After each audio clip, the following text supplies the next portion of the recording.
ആദ്യ സിനിമ, ആദ്യ ഷോട്ട്. എൻ്റെ സിനിമാ പ്രവേശത്തിനും പ്രത്യേകതയുണ്ട്.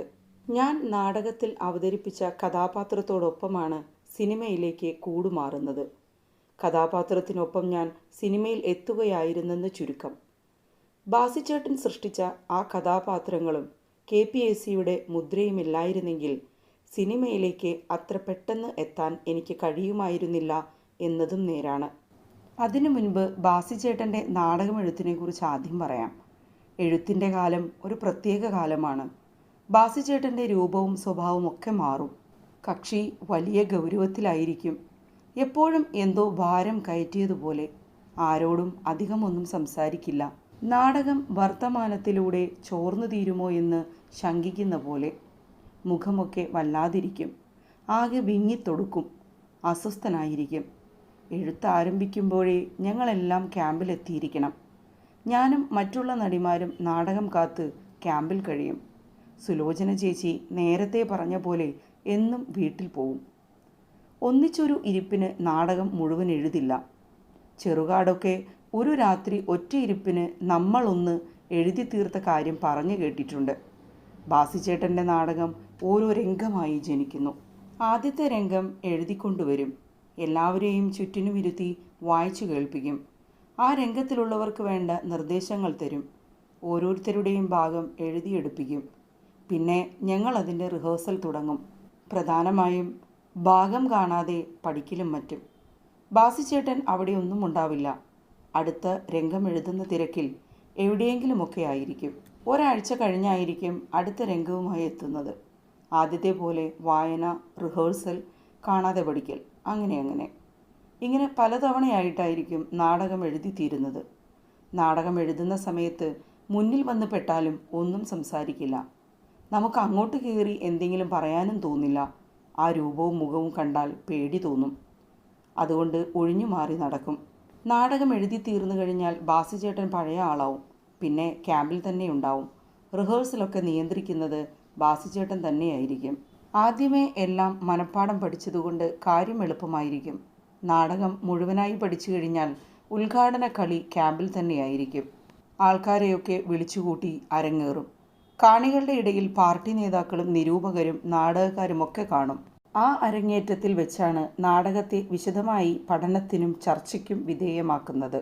നാടകത്തിന് എന്തെങ്കിലും കുഴപ്പമുണ്ടെങ്കിൽ അതോടെ തീർക്കണം. എല്ലാ കലാസമിതിയുടെ നാടകങ്ങൾക്കും ഒരു ഡ്രസ് റിഹേഴ്സൽ ഉറപ്പാണ്. അരങ്ങേറ്റത്തിനു മുൻപ് KPAC നാടകങ്ങൾക്ക് ഒന്നല്ല, ഒരുപാട് ഡ്രസ് റിഹേഴ്സലുകളുണ്ട്. നാടകം പൂർണ്ണ രൂപത്തിൽ എഴുതി കഴിഞ്ഞാൽ പിന്നത്തെ റിഹേഴ്സലുകൾക്കൊക്കെ മുഴുവൻ ചമയത്തോടു കൂടിയും ആയിരിക്കും.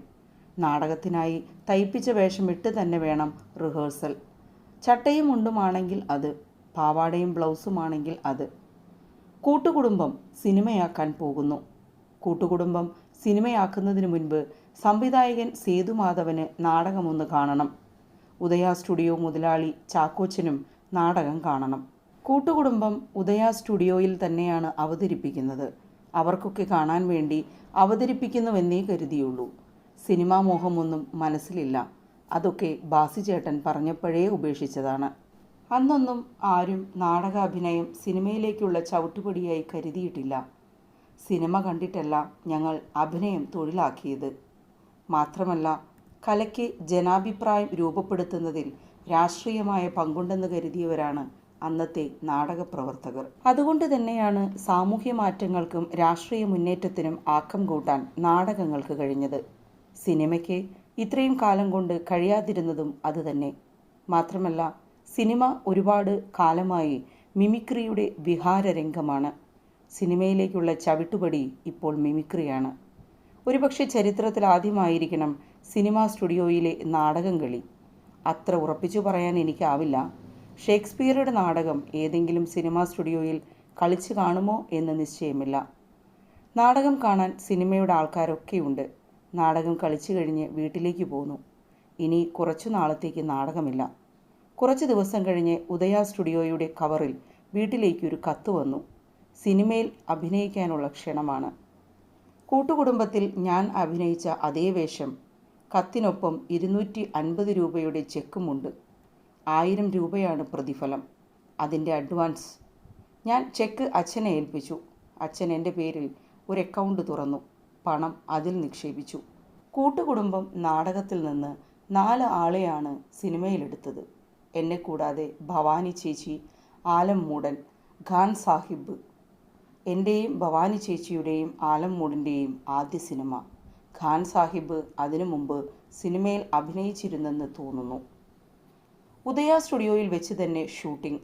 അങ്ങനെ ആദ്യ സിനിമയിൽ അഭിനയിക്കാനായി ഞാൻ അച്ഛനെയും കൂട്ടി ആലപ്പുഴയിലേക്ക് പോയി.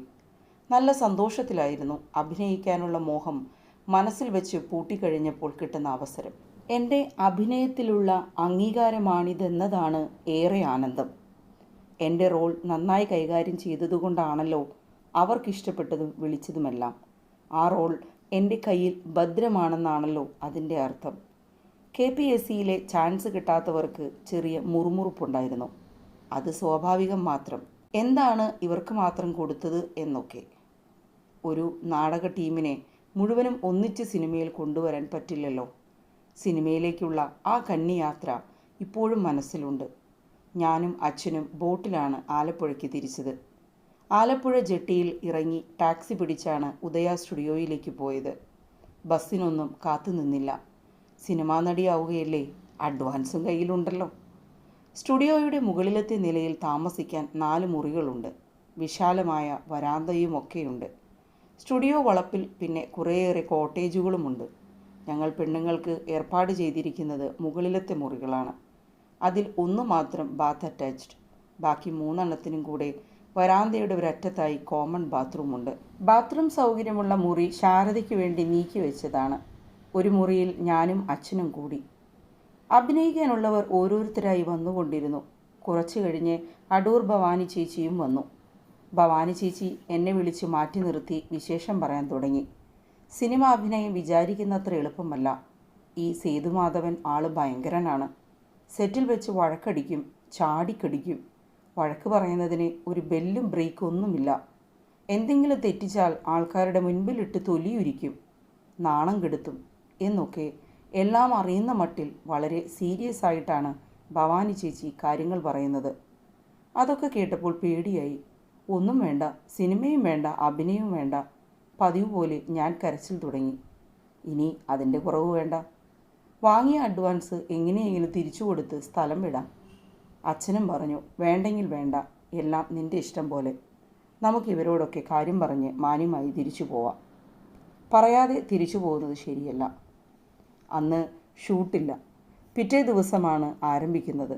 ഓരോ നിമിഷവും എനിക്ക് വേവലാതി വർദ്ധിച്ചുകൊണ്ടിരിക്കുകയാണ്. എങ്ങനെയാണ് ഇവിടെ നിന്ന് രക്ഷപ്പെടുക? അതിരാവിലെ എണീറ്റ് കുളിച്ച് എല്ലാം ധൈര്യമായി സംഭരിച്ച് സേതുമാധവൻ സാറിൻ്റെ അടുക്കിലേക്ക് പോയി. ഒരു നരിയുടെ കൂട്ടിലേക്ക് കയറുന്നത് പോലെയാണ്. ഒറ്റ വീർപ്പിന് പറഞ്ഞു, എനിക്ക് സിനിമയിലൊന്നും അഭിനയിക്കേണ്ട, തിരിച്ചു പോവാണ്, എനിക്ക് വയ്യ. അതെന്താ? ഭവാനി ചേച്ചി പറഞ്ഞ കാര്യങ്ങളൊക്കെ ഒന്നും വിടാതെ സേതുമാധവൻ സാറിനോട് പറഞ്ഞു തുടങ്ങിയപ്പോഴേ സാറ് ചിരിക്കാൻ തുടങ്ങി. മണ്ടി, ആൾക്കാർ പറയുന്നതൊന്നും കാര്യമാക്കണ്ട, അതൊക്കെ വെറുതെ പറയുന്നതാണ്. ഞാൻ അങ്ങനെ ആരെയും വഴക്ക് പറയാറില്ല, പറഞ്ഞിട്ടുമില്ല. ഇതൊക്കെ മോളെ പേടിപ്പിക്കാൻ വേണ്ടി ഭവാനി വെറുതെ പറയുന്നതാ. അത് അവരുടെ ഒരു തമാശ. മോളൊരു കാര്യം ചെയ്യേ, ഇവിടെ നില്ല്, ഒന്ന് അഭിനയിച്ചു നോക്ക്. പറ്റിയില്ലെങ്കിൽ പോവാം, ആരും തടയില്ല. എന്നാലും എൻ്റെ പേടി മാറിയില്ല. ഒന്നുമില്ലാതെ ഭവാനി ചേച്ചി ഇങ്ങനെയൊക്കെ പറയുമോ?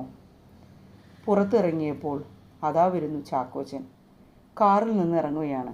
ഞാൻ അടുത്ത് ചെന്നു. എന്താ കൊച്ചേ? കാര്യങ്ങളൊക്കെ പറഞ്ഞു. സിനിമയിൽ അഭിനയിക്കാൻ മോഹമില്ലെന്നും പറഞ്ഞു. ചാക്കോച്ചനും അതൊക്കെ കേട്ട് ചിരിച്ചു. അതൊക്കെ നിന്നെ പേടിപ്പിക്കാൻ പറയുന്നതാ, ഒന്ന് അഭിനയിച്ചു നോക്ക്. എന്തായാലും എല്ലാവരും പറയുന്നതല്ലേ, അഭിനയിച്ചു നോക്കാമെന്ന് കരുതി. ആദ്യത്തെ സിനിമ അഭിനയം. അതിനു മുൻപ് ഷൂട്ടിംഗ് പോലും കണ്ടിട്ടില്ല. എല്ലാം റെഡിയായി. ഞാനാണ് ആദ്യം. എൻ്റെ കന്നി ഷോട്ട്. സിനിമയിലെ ആദ്യത്തെ ഷോട്ടും അത് തന്നെ. അതൊന്നും അറിയുന്നില്ല. എന്നെ അറിയിക്കാതെയാണ് അത് ഒപ്പിച്ചത്. അഭിനയിച്ച് തീർന്നപ്പോഴും അതെടുത്തുകൊണ്ടിരിക്കുകയാണെന്ന് ഞാൻ അറിഞ്ഞില്ല. വേലപ്പൻ ചേട്ടനോ അതോ തങ്കപ്പൻ ചേട്ടനോ എനിക്ക് മേക്കപ്പൊക്കെ ഇട്ട് തന്ന് സെറ്റിലെത്തി. എന്നോട് നിലത്ത് കുന്തിച്ചിരിക്കാൻ പറഞ്ഞു. കയ്യിലൊരു മുറമുണ്ട്, അതിലരി, കുറെ കല്ലും വാരിയിട്ടു. കല്ലരി. എന്നോട് തിരിഞ്ഞിരിക്കാൻ പറഞ്ഞു. ക്യാമറയൊന്നും ഞാൻ കാണുന്നില്ല. വീശാൻ അറിയുമോ എന്ന് ചോദിച്ചു. വീശാമെന്ന് ഞാൻ, എന്നാലൊന്ന് വീശ് എന്നായി. അരി ചേറാൻ അറിയുമോ എന്നാണ്. ഇന്ന് വീശാൻ അറിയുമോ എന്ന് ചോദിച്ചാൽ സംഗതി മാറും. ആൾക്കാർക്ക് ആകെ ഒരു വീശലേ മനസ്സിൽ വരൂ.